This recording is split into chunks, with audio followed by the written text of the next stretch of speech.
Well, ladies and gentlemen, welcome into an updated look at the top 25 poll here as we are through week number 5 in college football, almost getting to the halfway point of the season. We've still got a few more games. It is a longer season, but you do have Alabama sitting at number 1. What a game that was. Alabama, Georgia. Bama was up 28-0. Georgia comes back late to take the lead, and then Ryan Williams with the long touchdown, the 2-point conversion, 41-34, really fun game. Alabama, now the number 1 team in college football. Certainly they deserve it. I mean, now that we do have the 12-team playoff, it's not so much being that number 1 overall team, it's making sure you win your conference, you get that first round bye, but still a really fun college football game. And Bama, you got to give them the number 1 spot. I mean, they were up 28-0. That's a huge win over Georgia. Georgia's still an amazing team, and they do improve to 4-0. Jalen Milroe, great day, especially rushing, and Bama's able to come back after the huge lead, losing it, come back able to win that game. Carson Beck, the 3 interceptions, but he did throw for over 400 yards. They are at number 1 in the nation right now. They've got 40 first place votes. You do have Texas with 19, and you've got Ohio State with 4. So Texas falls to number 2. Kind of a slow performance there against Mississippi State. They were sitting around 37.5-point favorites. It was 14-6 there late in the third quarter. They end up winning 35-13. Certainly, Arch Manning, he's going to be good, but right now they do need Quinn Ewers back, and they should be getting him back. They've rested him the past few weeks, it seems like, against UL Monroe, against a Mississippi State team who is the worst team in the SEC at this point. So not a great performance against Mississippi State, but it was with your backup QB, and it's not that motivating. It's not a crazy environment at home when you're 38-point favorite. It's kind of a weird situation. It technically is a conference game, but you know you're going to win. And Texas wasn't a great performance, but they still do have the, at this point, honestly, that road win in Michigan, I do not think is going to age well at all. I think Michigan is probably going to lose 4 or 5 games this season. They cannot throw, but they still do have that win at Michigan. And Texas is going to be facing Georgia here relatively soon, so that's going to obviously be a huge game. You do have Ohio State at number 3, so the Buckeyes beat Michigan State 38-7. I will say, if you didn't watch this game, you would see this and be like, oh, it's a ho-hum Ohio State performance. Ohio State's defense was not very good in the first half. Their pass rush has kind of disappeared, and Aiden Childs was throwing all over the place. Now, they got 2 turnovers to kind of make up for it, and that's part of the reason why Michigan State only scored 7. You could say it's nitpicking. Ohio State was like 23-point favorites. They end up easily covering the spread, winning by 31. Jeremiah Smith is just absurd. I mean, she really should be going to the NFL next year. It's crazy that he's a true freshman. The way he's built is just, we've never seen this before, and he's just ridiculous. Will Howard, he threw a bad interception. Other than that, he was pretty good. Ohio State, obviously, they've got ridiculous talent. They win it relatively easily, but they are showing a few cracks on the defensive side of the ball, and they do have a pretty tough schedule upcoming. They've got Iowa at home. That should be an easy game, but then they've got games on the road, at Oregon, at Michigan State. They've got Nebraska coming up, so there's going to be some fun games for Ohio State. Right now, they're the number 3 team. You do have Tennessee moving up a spot, so Tennessee does move in front of Georgia. Georgia with the loss to Alabama, obviously kind of a mixed bag game where they were down 28-0, but they showed great fight. It's going to be kind of your quality loss, losing on the road against a team like Bama, but it still is a loss. So you do have Tennessee now at number 4 in the country. Tennessee coming off that bye. They've blown everyone out, and we will see. I know Tennessee has Alabama in a few weeks at home, so that's going to be huge, but right now Tennessee is in front of Georgia. Georgia's still in great position.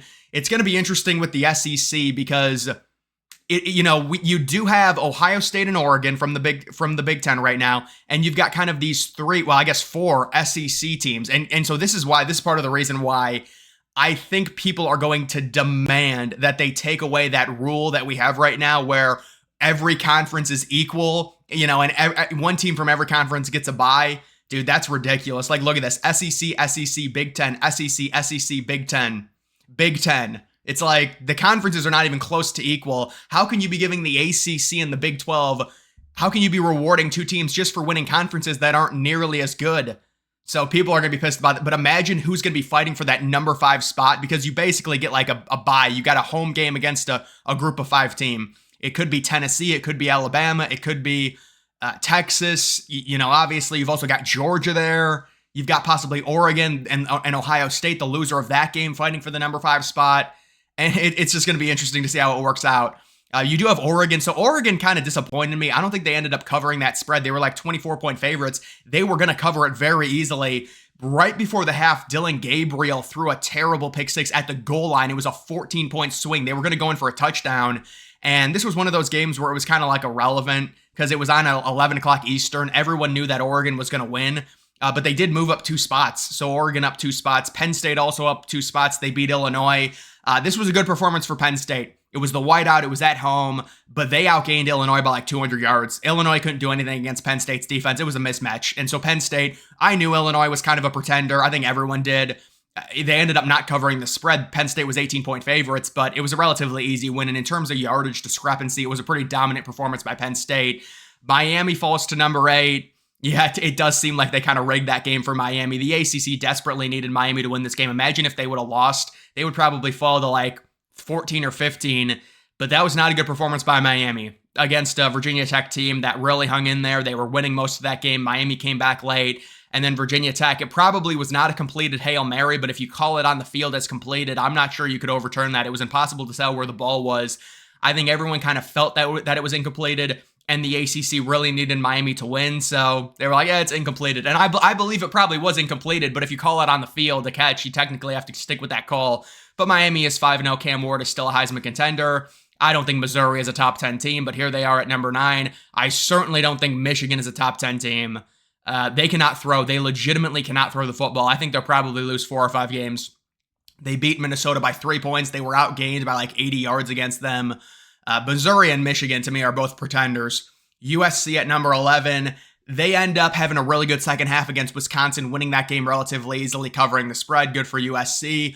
Ole Miss with the loss to Kentucky, 20-17. So, yeah, Ole Miss was, blowing everyone out. When you face a bunch of bad teams, and then you face a team like Kentucky, who did play well against Georgia, could have beaten Georgia. They had like 9 more first downs than Georgia. They end up going on the road and beating Ole Miss and shutting that offense down. Only 17 points for Ole Miss.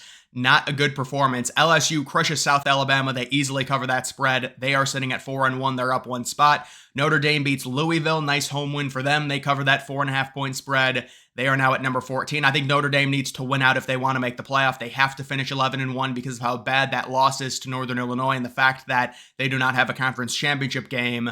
Clemson having another, they had that really bad first game against Georgia. Other than that, they've had a really nice year. They crushed Stanford. They easily cover that spread 40-14. Iowa State, that defense looks really good. On the road at Houston, 20-0. Not a great offensive performance, but Iowa State right now, they look like they're a contender in the Big 12. BYU has a crazy game against Baylor. They were up like 21-0 in the first quarter. They hang on to win 34-28. Nice road win for them. They're at number 17 now. Utah gets just decimated at home. I wouldn't say decimated, but they get shut down. They scored 10 points. Cam Rising was out. Arizona wins that game as underdogs. And yeah, so Utah really taking a step back in the Big 12, down 8 spots there. Oklahoma beats Auburn, really, and thanks to that pick 6 late in that game, where they probably were going to lose to Auburn, honestly. But they get a very key interception there, return for a touchdown, and they move up 2 spots.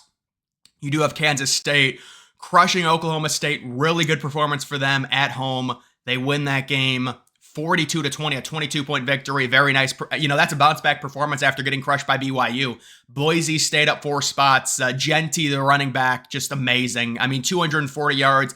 It's going to be Genty. It's going to be Travis Hunter.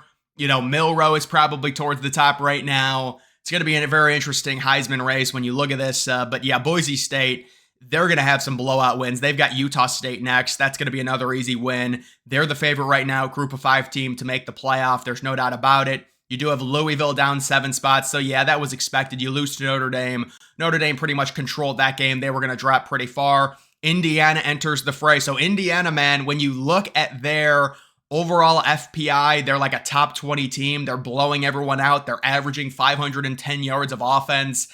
Very interesting Indiana team. And this year, they've got a relatively easy, manageable schedule. You don't face Ohio State. I don't believe they face Michigan. I don't believe they face Penn State. This is a lot different than their normal schedule.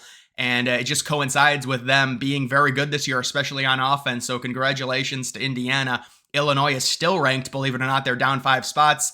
They got shut down. I think they probably should have dropped out of the top 25. They just don't have the offense. And then UNLV after the situation with the quarterback, with the NIL, their backup comes in, they win 59-14 against a Fresno State team that was supposed to be good on defense, by the way. That is supposed to be a good defensive team. They almost drop a 60-burger at home.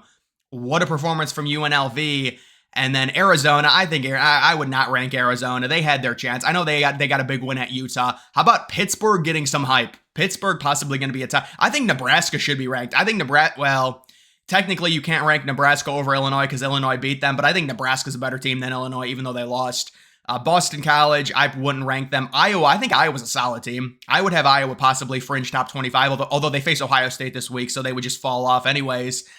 James Madison, they've had some good performances. Oklahoma State should not be ranked. South Carolina has come on. I think they had a bye week this week. Rutgers, you could argue Rutgers should be ranked as well. They've had a very, very similar to Indiana, very good start to their year. Kentucky, just a bipolar team, man. They're crazy. And then Navy and Army are both really good this year. Colorado getting a vote as well. I'm surprised they only got one vote. Colorado had a very impressive road win at UCF. UCF was a top 20 team in terms of the analytics, and they got throttled by Colorado. So Colorado, Deion Sanders, that's a nice win. But Navy and Army are two teams that are both undefeated. They both look really good. Could they both enter the top 25? Navy and Army both face Notre Dame this year in neutral site games. It's very strange, but that happens later this year. But I think both of them are going to keep winning. I looked at their schedules, and you could get both Navy and Army maybe at number 24 and number 25. That would be sweet to see that. I am rooting for that. But either way, guys, that is going to do it for this video. Make sure you follow me on X. Link to that's always in the description.